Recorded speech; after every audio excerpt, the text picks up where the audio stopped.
Welcome, everyone. I am technically on vacation right now, so if my internet connection is unstable, then that's why. I want to welcome you back to these weekly webinars that we've been doing through the UCC Science and Technology Network on the science of returning to church and worship. And no other topic has been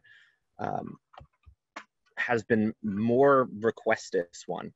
And the reason why we didn't start with this one was because we didn't feel equipped to talk to it. And we wanted to find somebody who did.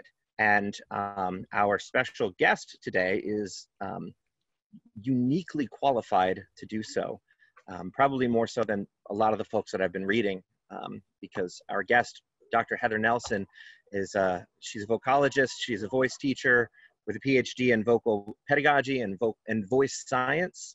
But more than that, she is the music director of her local church, and she's been working since the beginning of this pandemic with communities of faith in order to help educate and determine the safest way forward.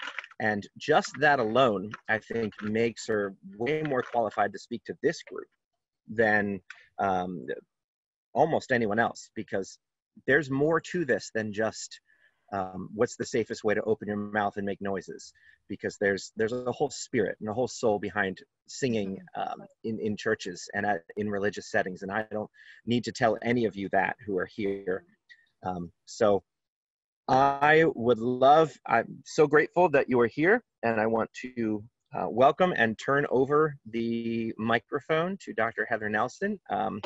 Feel free to tell us anything else there is to know about you, and we'll get started. And like Ruth said, she will be hopefully answering a lot of your questions just in her presentation.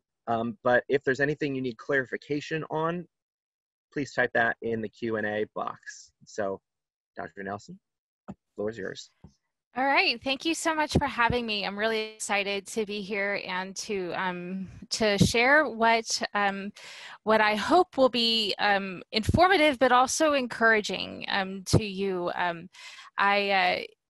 Like Zach said, until recently, I actually did just quit my job at the church about a month ago because my studio has gotten to the point where I couldn't do both well. And so I felt the call of the Lord to go ahead and go head first into my studio, and so I'm doing that. But I have been in the trenches as a church musician in some form or capacity for about 20 years or so. And so as we're getting started, I am hopeful that I'll be able to answer your questions. If I can't answer your questions, I will tell you that I don't know the answer, but I will invite you to that if there's a question that I think I might be able to answer if I have a little bit of time, to dialogue with me later so that we can keep this conversation going. I will try to share my slides here so that we can talk to one another and you can see exactly what I'm doing. I will have a document to drop in the chat a little bit later as soon as I figure out how to do that, and that will hopefully be helpful to you as well. So just to kind of get an idea of what we're going to be doing, I'm going to describe to you why this is a concern in case you're not aware of, just the mechanics of the voice and why this is an issue. We'll go over that. I'll tell you straight up what we don't know. I'll go over a little bit of the current research, what we have, give you an idea of what I think is on the horizon, give you some resources, and then we'll dive into the Q&A. Whoops, sorry, wrong button. So again, about me, I'm a voice teacher and vocalogist in Springfield, Missouri. Many people have heard of Branson, Missouri. That used to be a big tourist destination in Missouri, so I'm just north of there. Like Zach said, PhD in vocal pedagogy and voice science. So I am a voice teacher with specialized training in the mechanics of the voice, how it works, particularly how the brain works with the voice. And I have special training in working with singers who've had injury. That's going to be very important as we get the post-COVID era and we have people who are recovering from COVID complications. I am in love with the act of singing, and with singers in particular. Y'all are my favorite humans on the planet. I'm also a professional chorister and soloist. I've sung with the Kansas City Choral, and I've toured in Asia and in Europe as a soloist and a choir conductor.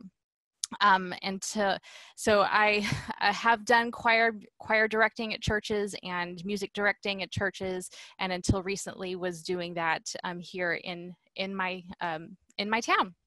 So let's talk about why this is an issue. And I think if you get a sense of why we're concerned about this, this will help you to understand some of the mitigation that you might want to do in your particular situation.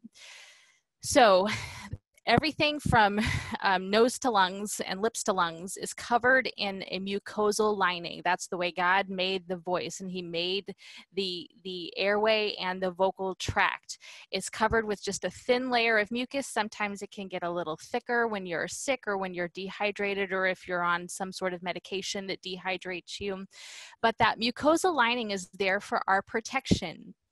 It keeps things hydrated, protects the tissue that's underneath it, and in general, catches things that are in the air. So when you are breathing in, you're also breathing in not only the oxygen and all of the things, all of the things that you need for life, but you're breathing in dust and pollen and bacteria and viruses, smoke particles, all of those kinds of things that happen to be in your environment. You breathe those in as well. And much of what you breathe in that's not supposed to get to the lungs will get caught in that mucosal lining, and then the body systems will clean that out and get it out of your body without it ever getting into the lungs. Where we run into a little bit of problem with this is that sometimes some of those things can get past all that protective mechanism and get down into the lungs, and things like breathing in smoke or things like that can go ahead and get into the lungs, and then we have a little bit of problem. We'll get to that in just a second. That mucosal lining is very flexible, but it can, when you breathe in, because it's covering everything, it can stretch, and sometimes then it will break. And when it breaks, anything that's in that mucosal lining kind of gets flung up into the airway again and can be then expelled. And so if you have, say, someone who happens to be infected with any disease, could be COVID, could be the flu, or even just a common cold or whatever, if the mucosal lining also contains those viruses and bacteria, when that mucosal lining breaks and it gets expelled, then those bacteria and viruses can be kind of shot out into the air. If it happens to be in larger droplets, like from a cough or a sneeze, sometimes from breathing or singing, those droplets can carry a short distance, 3 to 6 feet usually. The scientists call that ballistic droplets, where they travel in a sort of ballistic way where they have a trajectory. Smaller droplets, which is really what we're concerned with right now, that are 5 microns or smaller, are aerosol, and they are so small that they can float in the air for a while before they are finally overcome with gravity and pulled to the ground. Because they are so small and they can float on the air, they can also get on top of air currents and be, shifted around in a room, and possibly can travel further distances than those ballistic droplets. We are concerned with singing in particular because when a person breathes in and then breathes out, when their vocal folds are vibrating, any droplets that come through the vocal tract kind of go through those vibrating vocal folds and get chopped up into very, very small pieces and become aerosolized, and then can spread through the room.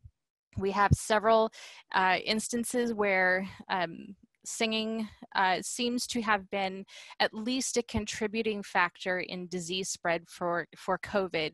The Skagit Valley Choir is probably the most well-known example. There are some choirs in, there was one instance in Belgium of a choir that had several that became ill afterward, and even some instances of talking.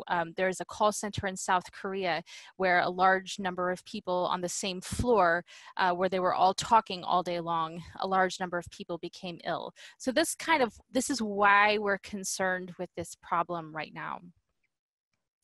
Some things that we don't know, and this complicates the problem, and unfortunately some of these things we just won't know for a good chunk of time. But for instance, we don't know exactly how much virus a person needs to breathe in order to become ill. This is a problem because it's really then difficult to really estimate the risk of just being in the presence with someone who happens to be infected. Chances are this is going to be a variable amount. Someone who has an underlying health condition will probably take less viral load than someone who's generally healthy. Aerosol transmission is still a question, but evidence of aerosol scientists it's growing, and those aerosol scientists are highly convinced and trying to convince others that aerosol transmission is a concern. Now, there is a bit of a naming problem, because aerosol does not necessarily equate the same thing as airborne. We would assume an airborne disease would be able to travel long distances, even outdoors, and infect other people. We don't know that that is the case with COVID, but aerosol transmission does seem to be more and more likely.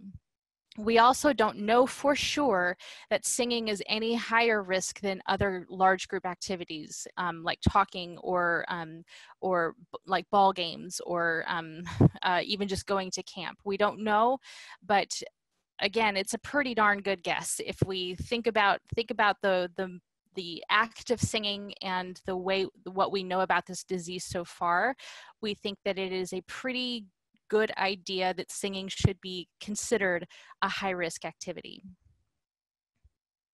So let's talk about what we know about the aerosols in singing. Right now, there are two concomitant studies that are happening both in Colorado. One is from UC Boulder and is being led by Dr. Shelley Miller, who is an environmental engineer. She studies aerosol for a living, particularly how things move around indoors. And there is a satellite of that particular study also at the University of Maryland. And I am remiss, I forget the lead scientist's name at the University of Maryland, but they're able to study. They are studying musicians in particular, both instrumentalists and singers, and because they're in Colorado and Maryland, they can study things at higher altitude and also at sea level. I think it's fascinating. They have put these musicians into chambers that measure the aerosol, and have also done some very high level computer modeling to see how aerosols move about a space. And we have come up with some preliminary data already that was just released about 2 weeks ago. Some things that we know, bullet points from that preliminary release: singing produces more aerosols than talking or breathing. That's no surprise to me. And so we just have data that shows that that is the case. Woodwind instruments in particular produce more aerosols than brass instruments, but the trombones are still troublesome. Whereas most brass instruments are fine with having 6 feet of distance, and in front of them, phones need at least 9 feet in front of them and 6 feet to either side. Flutes in particular are pretty bad about aerosol production. They're just blowing aerosols all over the place. So flute players are doomed, unfortunately. Singing in particular, we saw more aerosol production. Again, with singing, they tested one particular singer in 2 different styles, both pop singing and a choral style, and the aerosols were fairly consistent regardless of style. There's a great video that they put out of the Schlieren test, which had a speaker saying the alphabet, and there's a circular screen. She was in profile, so you could see to the side of her, and the screen showed the aerosols as she pronounced the English alphabet. And you could see particularly consonants had a very plosive effect to them, and so aerosols were kind of flying out at a faster speed than with consonant than with vowels, excuse me. But still, we had a pretty consistent aerosol production during that. And you can see a video of that. I posted it to my socials. If you want to look me up, you can see that. I posted it a few days ago.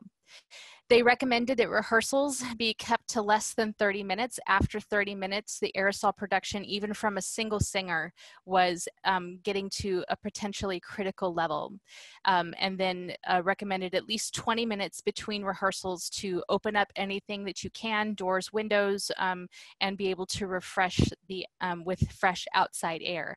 More data on this is forthcoming. The full study is expected to be sometime this fall. They're doing a really extensive studies. They started it in June, and it's a 6-month study.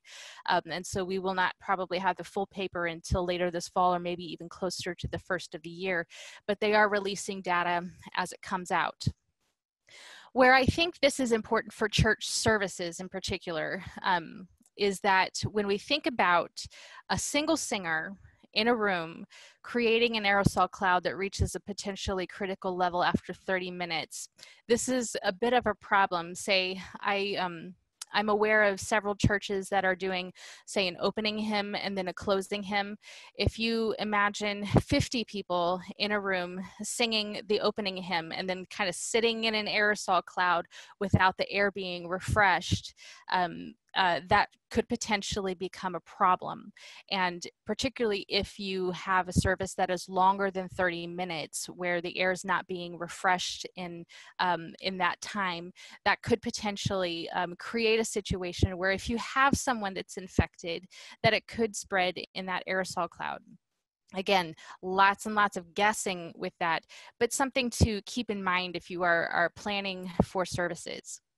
Another one of the researchers that is involved in this particular study said that according to the data that they have, and I'm sorry, I'm going to probably bust a lot of bubbles right now, but according to the data that they have, the safest way, in fact, he said the only safe way to sing together is outdoors, masked, and distanced. So he recommends not singing indoors in groups at all.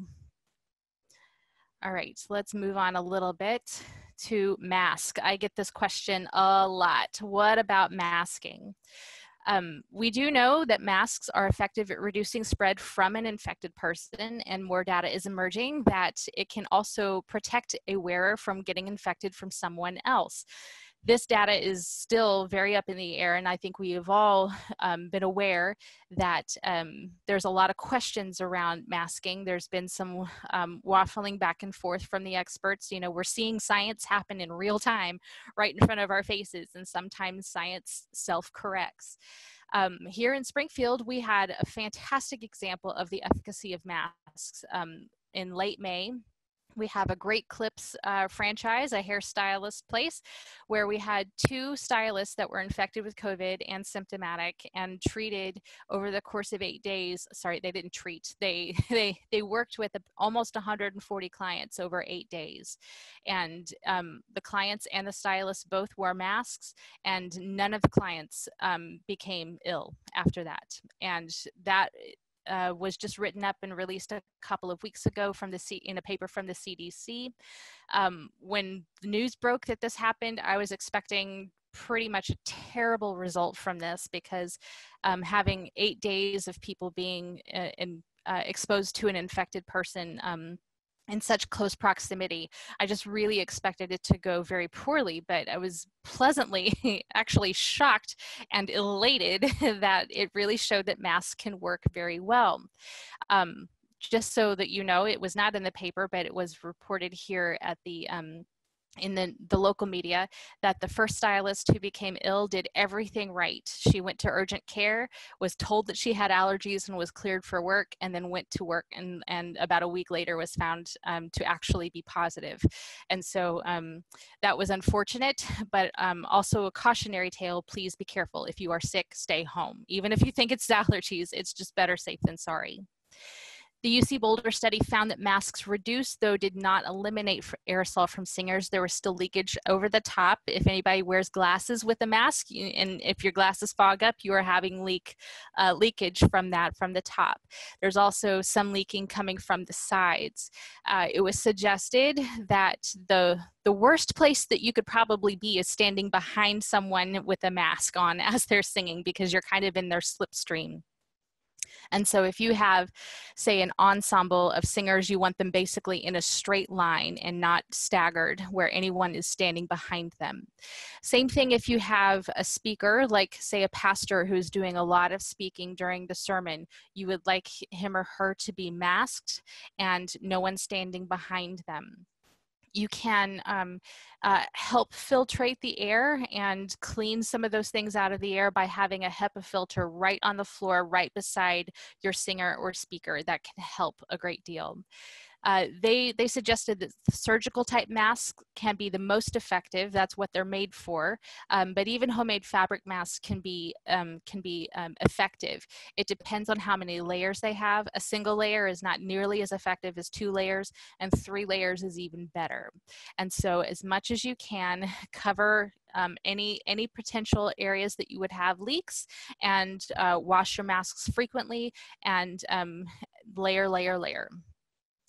There's been some myths floating around that wearing a mask, particularly for a long amount of time, can reduce oxygenation and cause a person to breathe in their own CO2 or breathe in their own virus. Couple of things with that: you cannot infect yourself. A person cannot infect themselves with anything that they're breathing out into their mask. And second, there has been studies that I have linked on my own website that show that there is a slight reduction in oxygenation after wearing a mask for several hours, but not nearly enough to be concerned unless you have an underlying lung condition, at which point you probably should be staying home anyway. So in sum, masks are good, very effective, but it does depend on what kind you're wearing, and it still makes a difference where you're standing when you're next to a person who's wearing a mask. What about humming? Heather, yes. Well, before we leave that particular part, yes, we had a question. Can you just repeat who it was that said that group singing only masked outdoors with distancing would be helpful? Yes. And also a question about the Georgia camp where the staff wore masks and the campers didn't. And I don't know if you can answer this or not. Sure. If the campers had been wearing masks when they were singing and chanting, is it likely that there would have been less transmission of the virus? Sure. First question first. The scientist that I got that advice from, his name is Jose Jimenez. He is also an environmental engineer at the University of Colorado in Boulder. I read his Twitter a lot. His Twitter is incredibly informative, and he and Shelley Miller are both at UC Boulder. Their Twitter accounts are probably some of the best for getting a lot of this information. Of course, Shelley Miller is leading this research at UC Boulder, so we're getting a lot of our information from him or from her. And Dr. Jimenez is also just educating on his Twitter account, just incredibly well. So he is the one that said outdoors, masked, and distanced. As far as the Georgia camp, oh boy, that's a really good question. And there's, for me, just a heavy amount of speculation because I don't know a lot of the details. I've got the high points that that have come out from media accounts and whatnot. I think if I were to try to read their minds, I think, you know, they were probably operating under the assumption that we're finding out is probably not true, that children cannot spread COVID as efficiently as adults. We're finding that that is actually does not seem to be the case. And I would assume, yes, that if there was less singing and less chanting, and if the children were also wearing masks, that we probably would have had less transmission. My particular county health director, his name is Clay Goddard, and he's really great. He says that this virus likes density and intensity. And so density meaning how many people you have together, and intensity meaning for how long and what are you doing.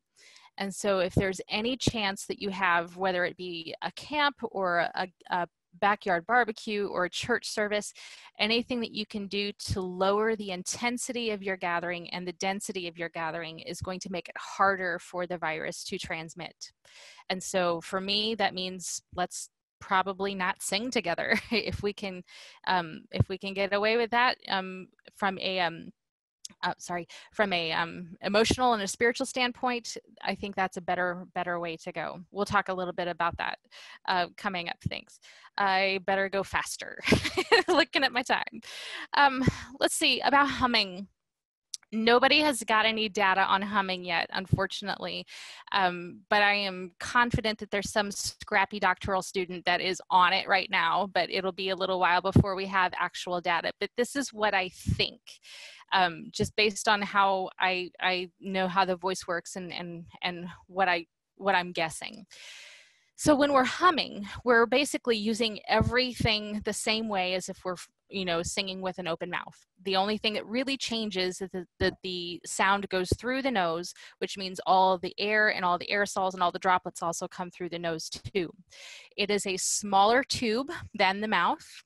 And so if you try this, I'm not going to do it because it'll block my face, but if you try it, say sing a 5-note scale, open mouth, ah, with your hand fairly close to your mouth, you'll feel kind of the heat from the air on your hand. And then do the same thing, but humming. Not only do you feel the heat, but you also feel the air because the air is moving faster because it's going through a smaller tube. And so my best guess is that humming is going to not necessarily be any safer than singing with an open mouth. And it has the potential to possibly send aerosols faster, farther, because that airspeed is increased. And so if you're going to hum, I would say, again, outside, distanced, with masks. That would be my suggestion. Sorry, my phone thought I was asking it a question. And so that's my best guess. Again, no data, that's just what I think. And I know, again, that's probably breaking a lot of hearts right now, and I'm sorry. So indoors and outdoors will be better if you can do it. When outdoors, again, distanced and masks. If you are outdoors, consider any structures like overhead awnings or even walls or trees that might restrict airflow. You want to avoid standing or having people sit in places where the aerosols could kind of gather. So you want to try to think of where those dead zones could be, where the air just kind of gets there and gets stagnant. You might think of places if you're outside, like if you see when the wind blows, where do the leaves twirl and spin? Those are areas that you want to avoid standing in. And avoid places where the breeze would be like channeled toward people or towards you. If you are indoors, consider your ventilation. Ventilation is becoming a very, very important thing. You want to look at your HVAC system to try to get to a refresh rate of 3 complete air changes per hour or more.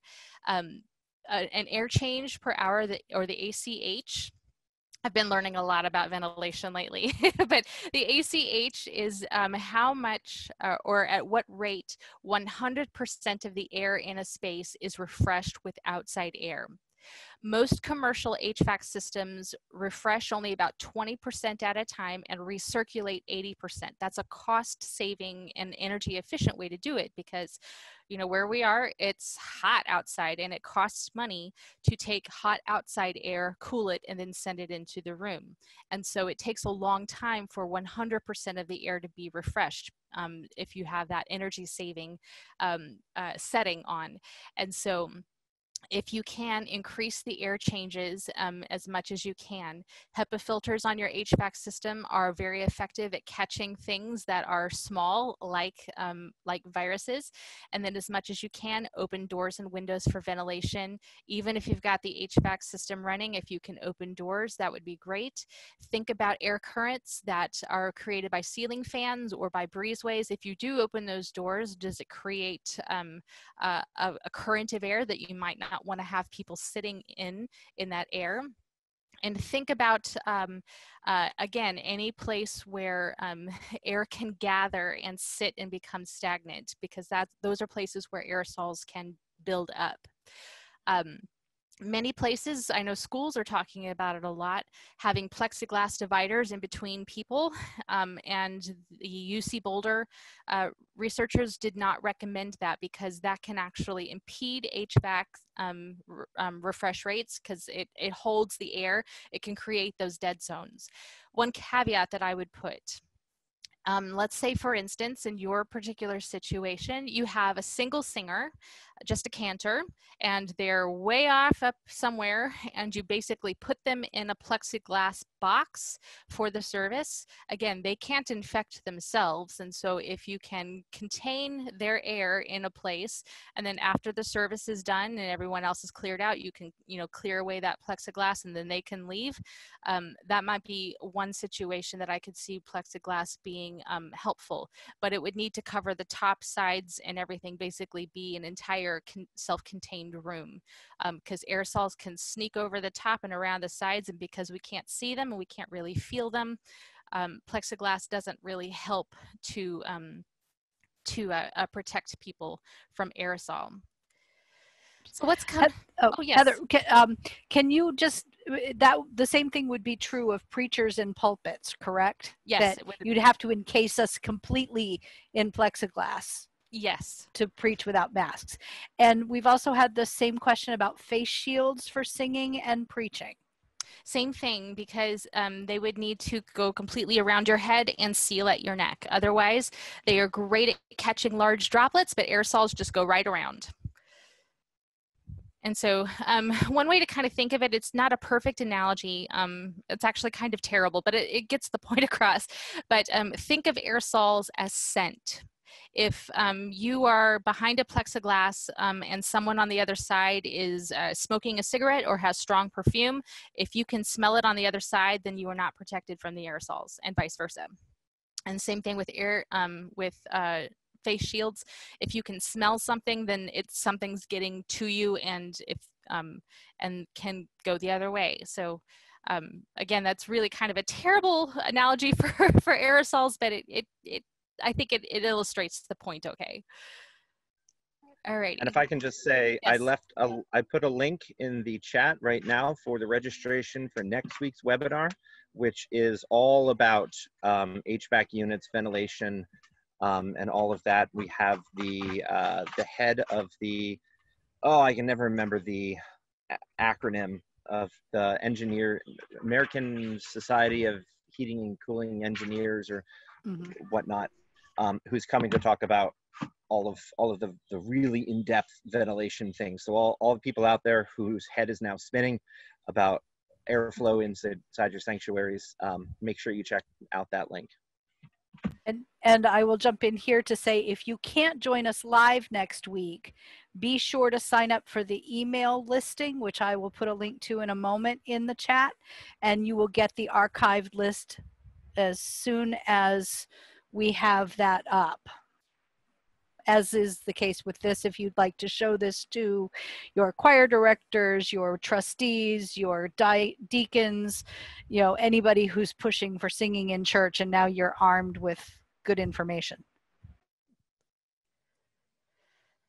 All right, so what's coming? chances are high, let's be honest, I think we're among friends, we're looking at a pretty difficult fall.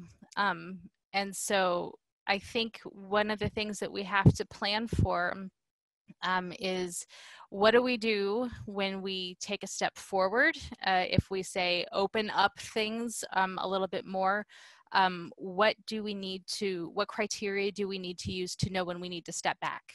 How can we protect people? All of those things. And so excellent planning is going to be very, very important for us as we are looking at how to include music.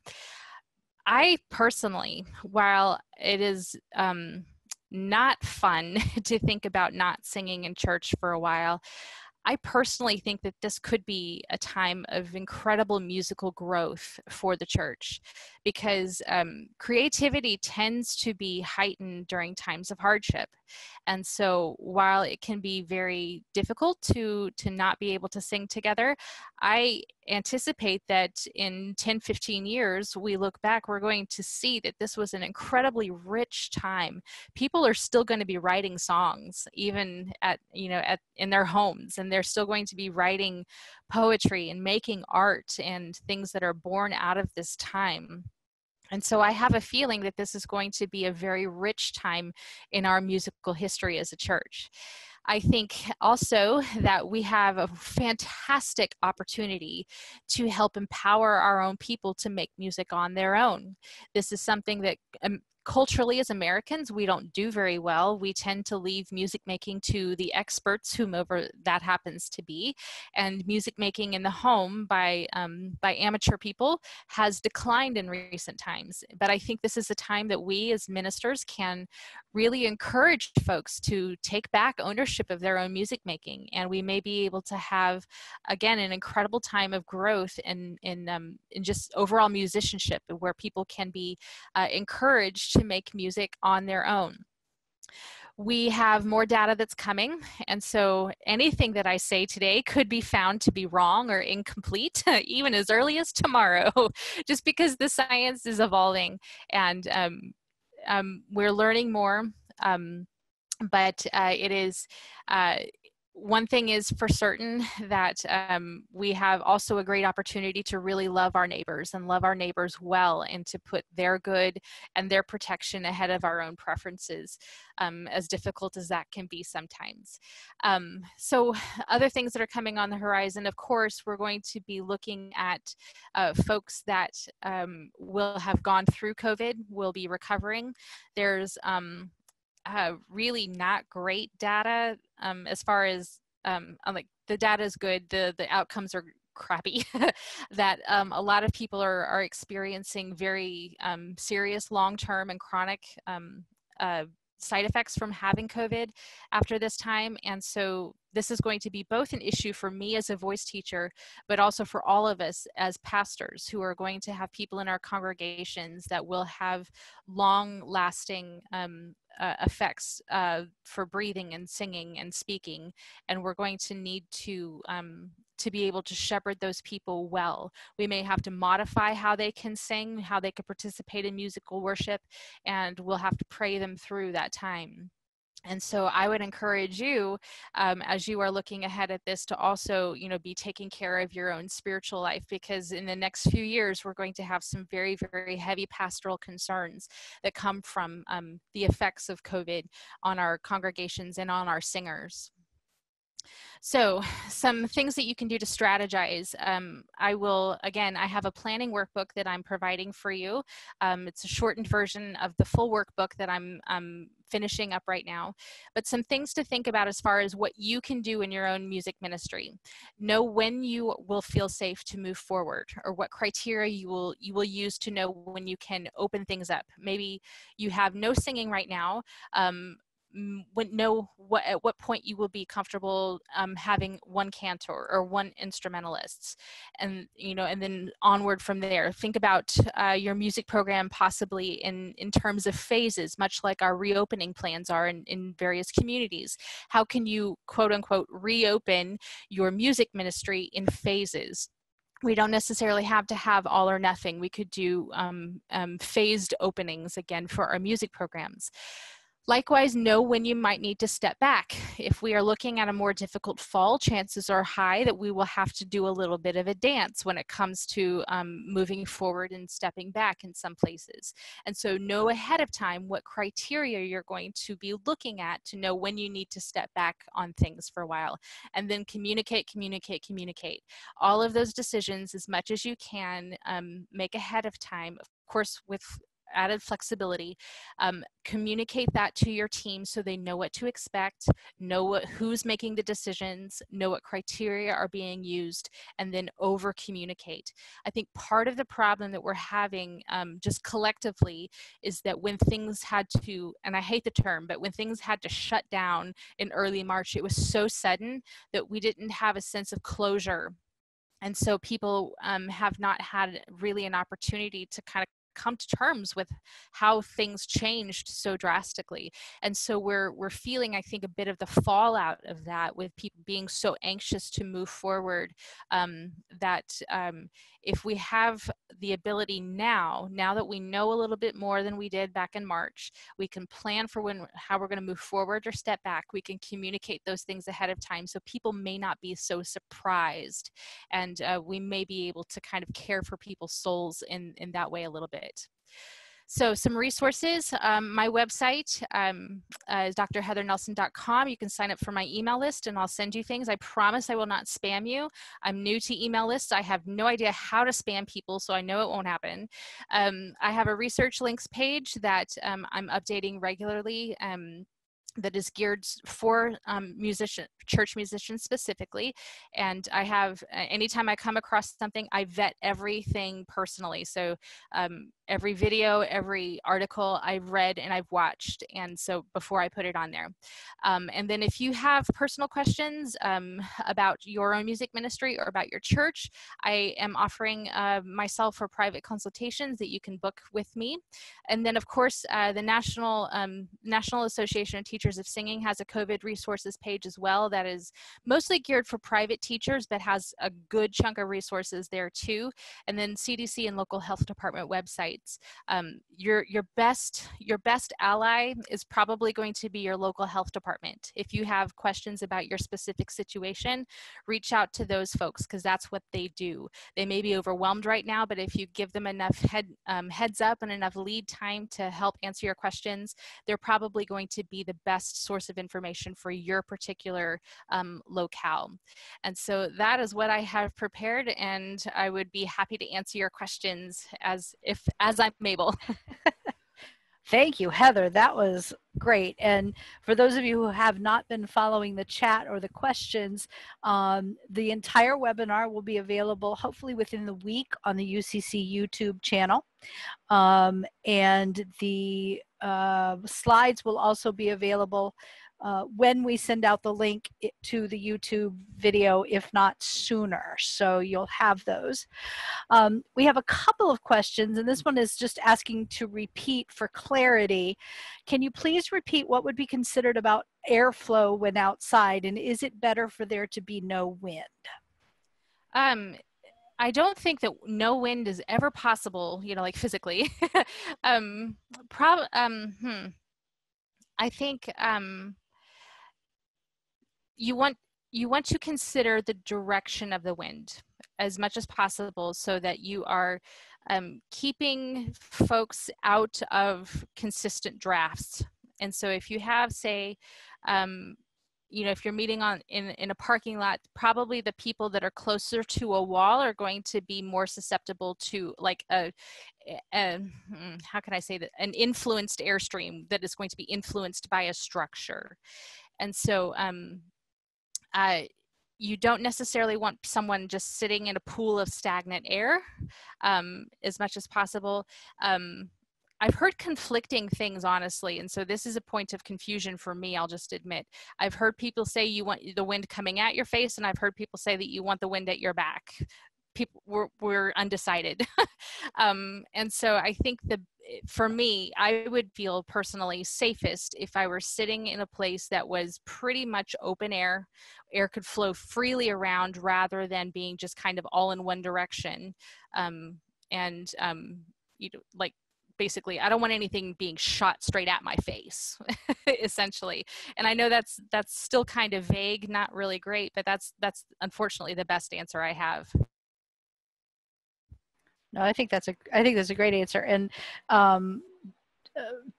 when we were making a decision about whether or not to sing at our outdoor worship services, which for those of you who have been on these webinars, we never did get to have in North Conway. So we had a drive-by blessing after a parking lot service of dismissal from my successful interim there. So one of the things that we considered was how to place the tent so that the wind would flow through it regardless of where we were. So we found a spot on our property where it was angled, and no matter which direction the wind was blowing, it would get good airflow all through.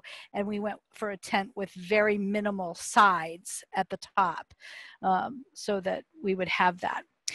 We have a few other questions here. So question, folks are looking to the are not values to predict safety for gathering to make music and sing together. Do you think this is helpful, and is it safe? And I just have a little anecdote about that.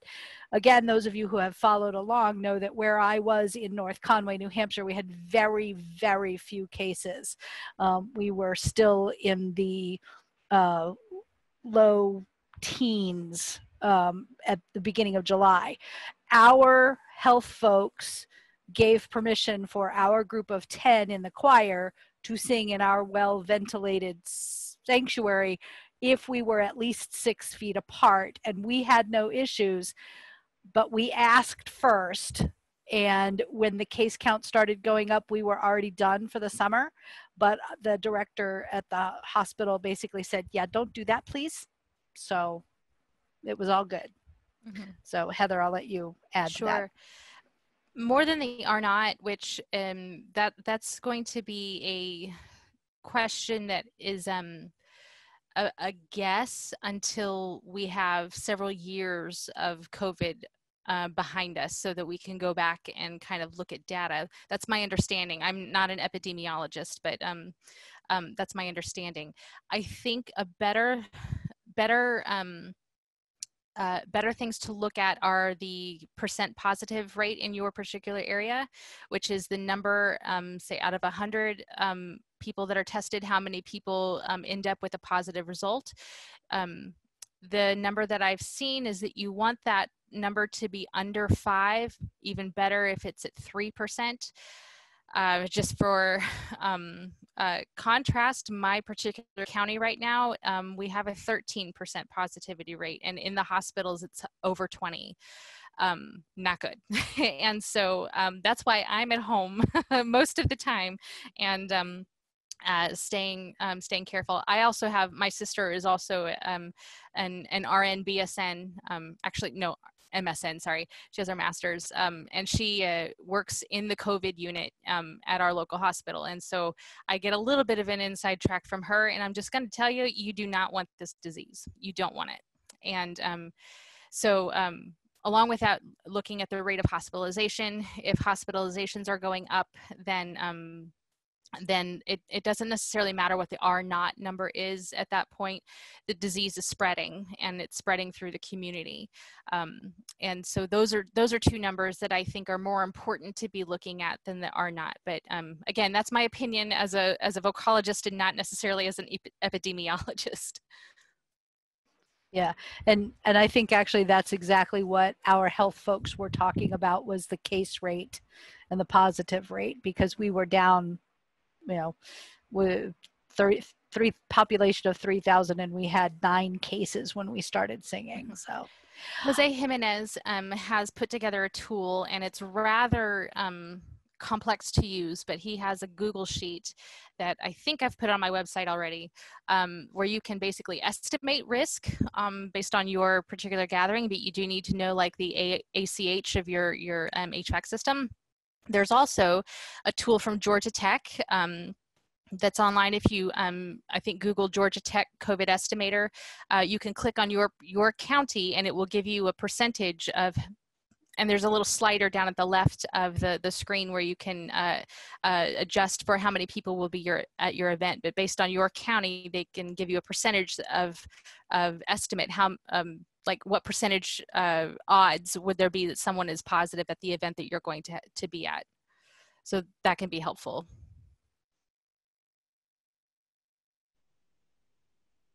That does help if I unmute. So a few other things here. What would you consider a safe distance for singers? I know you mentioned it before, but you know, as people have internet problems and that kind of thing, they may not have heard the answer. So sure, that's worth repeating. Yeah, safe distance. You know, 6 feet is kind of an old I don't know. That's kind of the gold standard for distance. Me personally, I wouldn't go any smaller than probably 9 feet, just to be on the safe side, because and I would still want to be outdoors. Now that makes that's me personally. You know, 6 feet may be adequate, but 9 feet just gives you a little bit of a buffer. I think that's adequate. Now we do have to be considerate of how difficult the act of singing is for an amateur when they don't have the auditory feedback. There's one of the reasons why singing in groups and congregational singing in particular is so powerful. It's because we are surrounded by the voices that are around us. When you go outside and you're far apart, you don't get that auditory benefit, and so it can be very intimidating to sing by yourself. Even as a professional singer, singing outdoors is like the worst. It's really, really difficult, and so we do have to encourage people a lot to do that. And I think, you know, again, we have this wonderful opportunity to really empower people that their voice is unique. It's made by God. He delights to hear your voice. And so if we can encourage people that, you know, to sing without self-consciousness, that's even more of a spiritual issue than a COVID issue, just to be able to sing with full abandon, you know, to the Lord who made your voice. That would be me. I would not want to do anything less than 9 feet, you know, between me and the next singer. That's, again, just my personal preference. We don't have a guideline on that yet. Right. Is that for singing outside, for singing masked inside, or for singing unmasked outside or inside? Let's see. Again, this is my opinion, so take it for what it's worth. You're getting exactly what you paid for today, folks. But my opinion is that if you are singing outdoors, you could probably get away with 6 feet. I would still want to do 9 feet. Indoors, especially no less than 9 feet. And as few singers as possible indoors. And if you take a mask off to do that, you should think about doubling your space, or at least to having, you know, you increase space anytime that you add a risk factor, increase your space. Great. All right, so speaking of in space and inside, the question is, when you're preaching with a mic and good distance inside, is it still good practice to wear a mask? And that has implications because of the number of people who lip read, whether we know it or not. This is true. And the experts are saying, yes, if you are the one speaking, you should be having a mask on, much more than the listeners. In that situation, it is safer for the speaker to have a mask on and the audience to be unmasked than vice versa. And so, yes, there is definitely an issue with lip reading that is happening. And so a couple of things that you might consider in that respect is there are some see-through masks that are being made. I've heard kind of mixed results based on them. Some of them fog up, some of them don't. I don't know anything more than that. I haven't tried them, to be honest. There was an interpreter, because we had a deaf congregant at the church that I have recently worked at, and so she had one of those masks that was see-through, and she had a lot better time with it not fogging up when she used, I think she put Dawn dishwashing soap, a real thin layer on it, and that helped the Missouri Commission for the Deaf and Hard of Hearing have a completely clear mask that they are providing free of charge to folks who work with deaf and hard of hearing folks. I think it takes a while to get them though, because they're made on demand. You could also consider, if you are, giving a sermon, recording it and then playing a video. That's totally safe, and then also possibly broadcasting video live from another room. And so if you have a speaker that's in another room on video that's being broadcast, that could be a possibility as well. And then our last question that we're going to take is, if we are doing drive-in worship and staying in cars, should we keep our windows closed? The best advice that I've heard on that is yes. I mean, it's real hot here, so you want your air conditioner probably going anyway if you're going to be in a car. But yes, you want your windows to be up, and you do not necessarily want to be go visiting other folks in their cars. Exactly. All right. Let's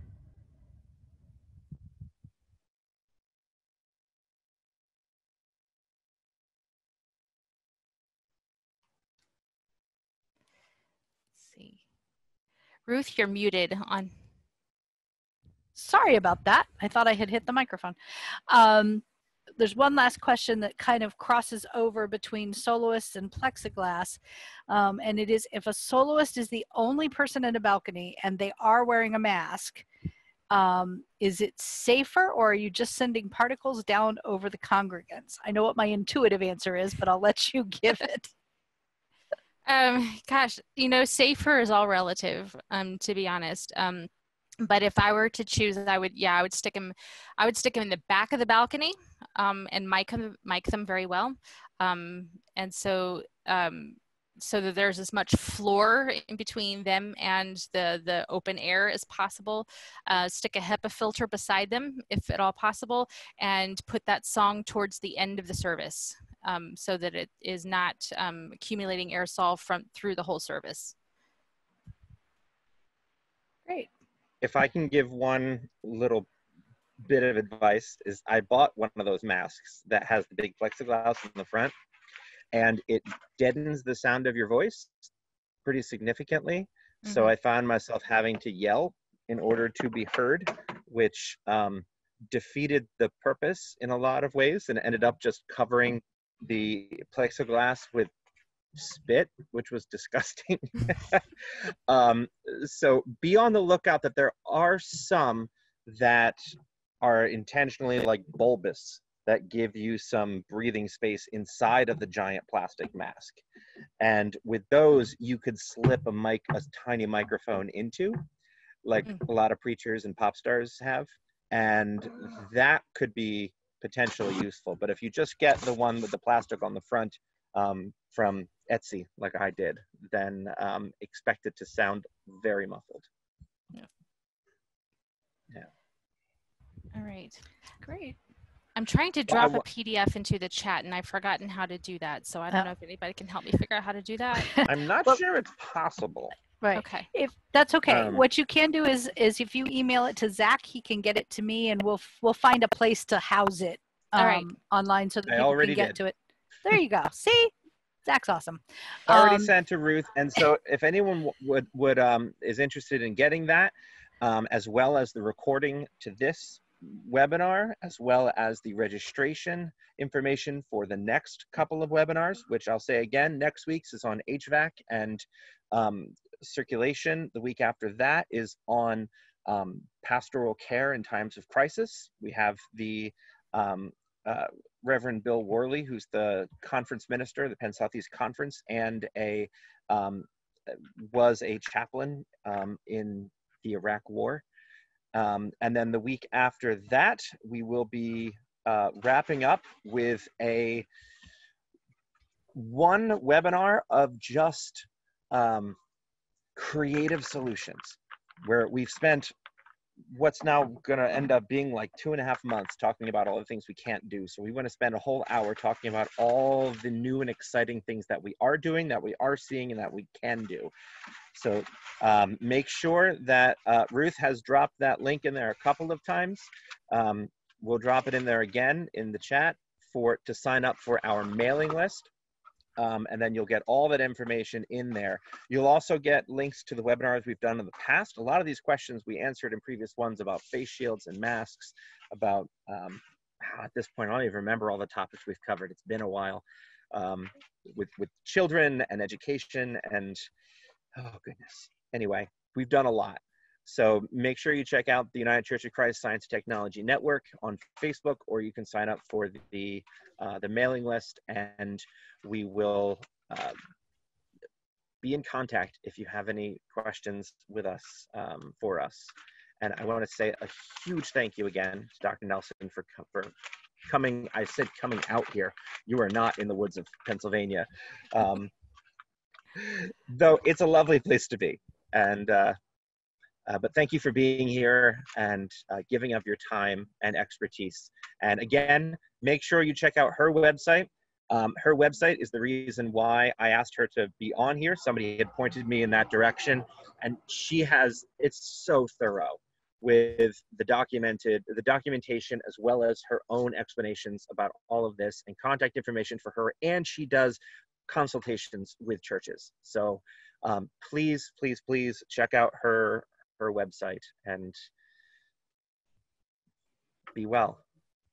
Yes, and for those of you who are have been following us, both of us are actually on vacation this week.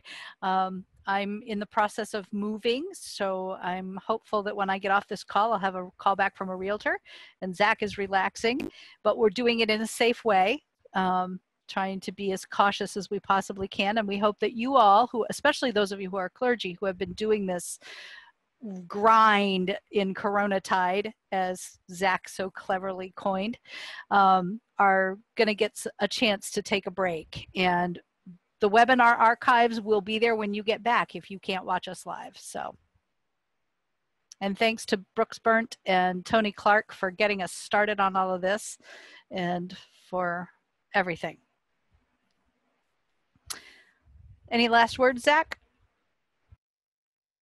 Charlie, you want to say bye? Bye. He's been listening to the whole thing. Good for Charlie.